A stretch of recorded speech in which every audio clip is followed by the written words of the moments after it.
The village did not celebrate his death. Instead, an uneasy silence settled over us, a silence so thick that even the wind seemed afraid to pass through. The priest returned the following day, pale and gaunt as if the spirits themselves had held them captive. They gathered beneath the Iroko tree, burning herbs and muttering incantations to cleanse the land. But the unease remained, gnawing at our hearts. It wasn't over. We all knew it. That night, I couldn't sleep.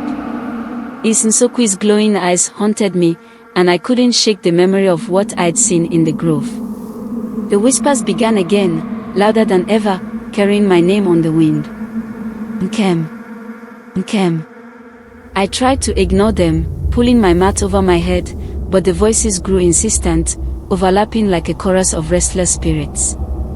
My chest tightened, and my skin prickled with a cold sweat. Finally, I rose, clutching my father's old machete, and stepped out into the night. The village was eerily still. The moon hung low, its light pale and sickly, casting shadows that seemed to ride like living things. The whispers pulled me toward the forest, toward the sacred grove. Every step felt like a betrayal, but my feet moved as if guided by an unseen force. The trees loomed above, their branches clawing at the sky, and the air grew colder the closer I came to the Iroko tree. The ground beneath my feet was damp, as if the earth had been weeping. When I reached the tree, I saw it. A shallow pit where the soil had been disturbed, the faint outline of something buried there. My hands trembled as I began to dig, the machete slicing through the soft earth. The whispers swirled around me, rising to a crescendo. And then I uncovered it. A small, carved idol, black as night, its surface sleek and warm to the touch. It was crude, but its eyes, tiny red stones, seemed to glow faintly, pulsing like a heartbeat. I could feel its power, ancient and malevolent, seeping into my skin. I wanted to throw it away, to run, but my body wouldn't obey.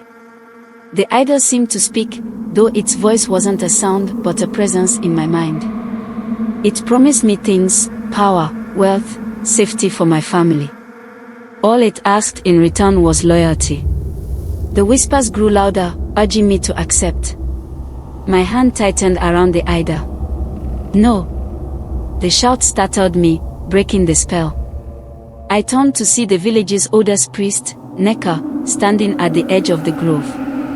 Her eyes blazed with a fury I had never seen. "You must not listen." It's how he started. She raised the staff, its tip glowing with a faint golden light, and began to chant. The idol in my hand grew hotter, burning my palm, but I couldn't let go. It felt as though the thing was sinking its claws into me, binding itself to my soul. Nneka's chant grew louder, the golden light spilling into the grove, and the whispers turned to screams. The idol writhed in my hand, then shattered into ash. The force of it knocked me back, and the grove fell silent.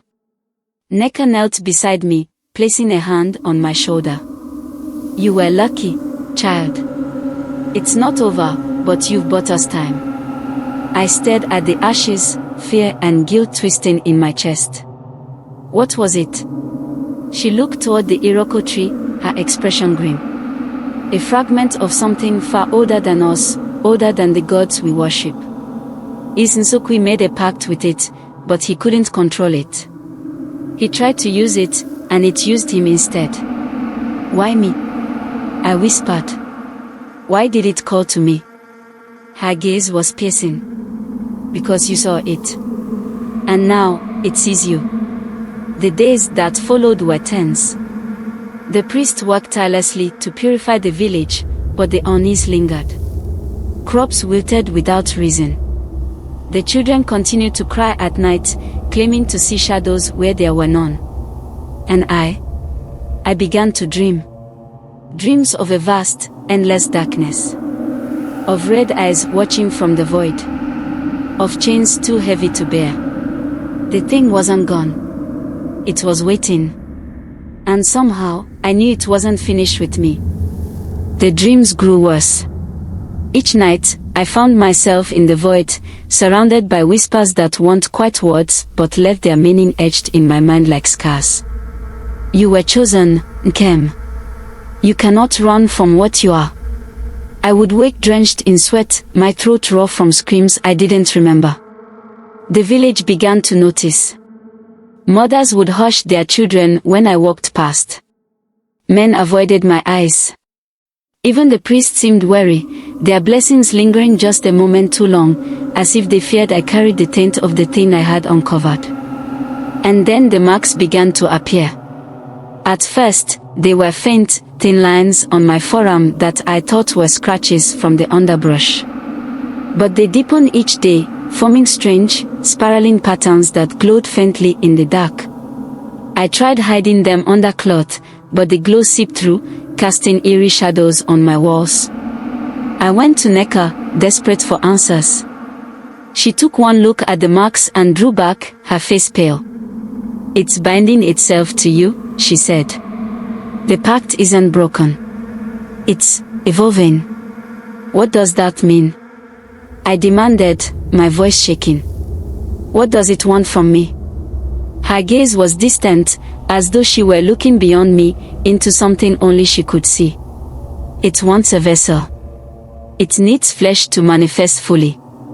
Isinsokui was its first attempt, but he was too arrogant, too greedy. You were meant to be its second. I staggered back, my legs weak. No, I won't let it. You can't run from it, Nneka interrupted sharply. The bond is already formed. But you can fight it. There's still a chance, slim as it may be. Her words were little comfort, but they planted a seed of hope. What must I do? She hesitated, then gestured for me to follow her to the shrine at the edge of the village. It was a simple structure, its thatched roof barely covering a stone altar. But as we entered, I felt a weight lift from my chest, as though the air inside was free of the thing's influence. Nneka handed me a small, carved amulet. It was warm to the touch, its surface engraved with intricate symbols that seemed to pulse faintly, like a heartbeat.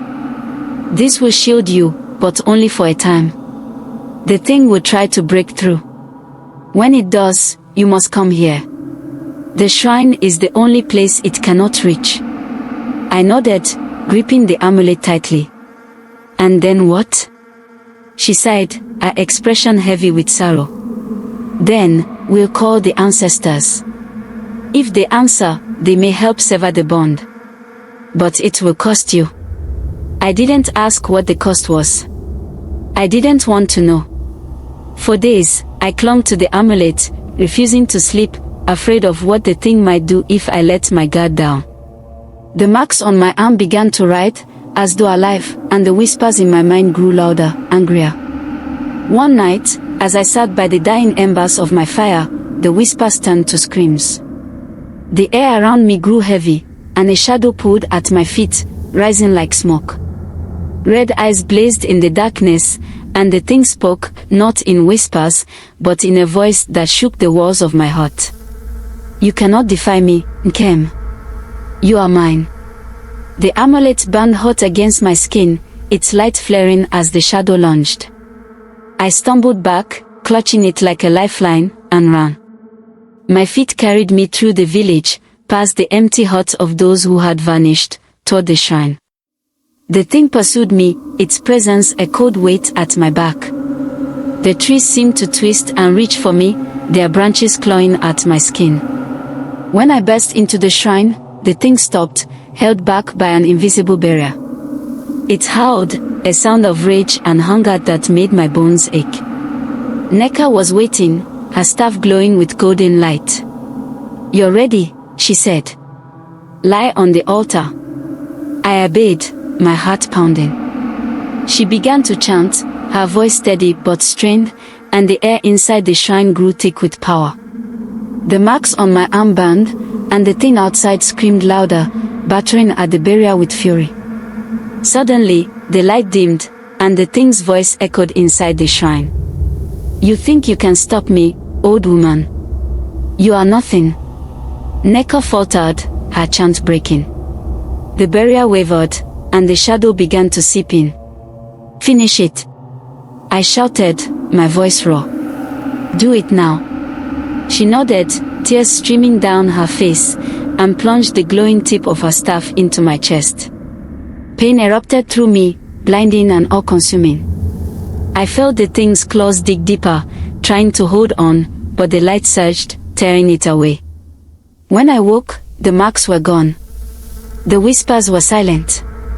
But Nneka lay lifeless beside the altar, her staff shattered. The village mourned her, but they treated me differently now, not with fear, but with a quiet reverence. I was no longer Nkem. I was the one who had faced the darkness and survived. But deep down, I knew it wasn't over. The thing wasn't gone. It was waiting. And someday, it would return.